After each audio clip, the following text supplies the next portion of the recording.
We investigate a new method of making fertilizers. We use plasma as source of activation for the reaction to manufacture the fertilizer. Plasma is similar to lightning, which fixes in nature nitrogen from air.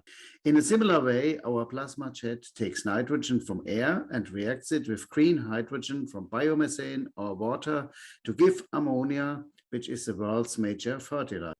Plasma is full of excited species such as ions, radicals, vibrational and electronic activation, and electrons. Yet it is not as energy efficient and powerful as it needs to be for industrial use. Therefore, we miniaturize the plasma to a so-called microplasma. There are different types of microplasma reactors. In our research, we use microplasma jet to study the reactions occurring inside plasma with incorporation of catalysts such as metal particles to reach a highly generated electrical field. This is a perfect device as it is an open reactor as a diagnostic tool. Plasma consists of vibrationally excited molecules, electrons, ions, and radicals. Optical emission spectroscopy can detect those species. From the results of this test, we want to improve the reaction outcome by knowing reaction mechanism and find what is suitable catalyst. The plasma manufacturing of ammonia allows us to develop a completely new business model, and that allows us to propose completely new supply chains. Ammonia production consumes 2% of all the world's energy, and a good part of that is related to transportation. So what if we go away from the centralized plant to a distributed manufacturing? That is what we will show in the following with more detail. We produce not only ammonia centrally, but we do in the same way produce electricity. Most often we still do it from fossil resources, so non-renewable. The material resources for ammonia, which is most prominently hydrogen, are also made from non-renewable resources, and they are transported, for example, by a large tanker to the site of manufacturing. In this way, we make at a world scale status, say 1 million tons per year, we make ammonia. Ammonia then is produced over large distances to the many farms where it's actually used. This is most often done by train, and in Australia this accounts for a transportation way of 4,000 kilometers alone. In our proposed new business model, we produce ammonia locally, virtually at the farm.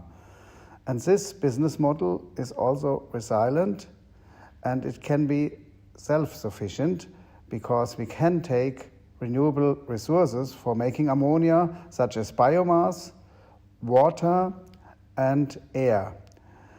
In this way, we can have a mobile factory, a kind of chemistry on wheels, which brings the fertilizer directly to the farmer. At this point, and for the use we have foreseen, solar panels are the most advanced technology to provide the energy for chemical conversion. Yet, in near future, we can also rely on wind energy to do the same job, which is probably more sustainable even. In this way, we can make a manufacture of ammonia at the site of the farm. It can be fixed or even more advanced, being mobile, as shown here, by the fertilizer truck, which comes to the farm. In this way, we can react much more flexible to changing weather conditions, to changing soils, and we can improve the fertilizer efficiency. Finally, the modern plasma-based green ammonia manufacturing fits very well to advanced agriculture solutions, such as modern horticulture. This model demonstrates the skills architects and landscape architects bring to imagine and spatialise the built environment for green ammonia manufacturing. Models are a great way to visualize productive agricultural landscapes for sustainable futures and for green agriculture.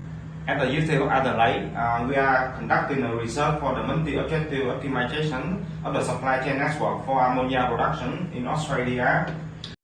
This is the mathematical model that has been already developed in our real study, and this model has been integrated into our software to make sure that the cost of ammonia production can be optimized based on the plant capacity and plant location.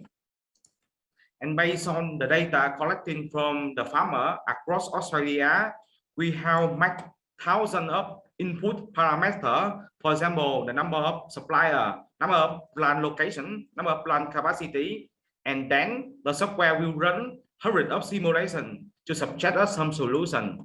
For example, in this scenario, we investigate 7 targeted locations, but end of the day, the software suggests that only 4 locations should be chosen for plant building based on the plant capacity, location, and cost optimization. All that information is not just gathered at the desk or at the desktop, but we are in constant discussion with our clients, the farmers, for which we develop the technology. And that also means that researchers have to go out of their university and visit the farms and to see the real-world problems and real-world solutions.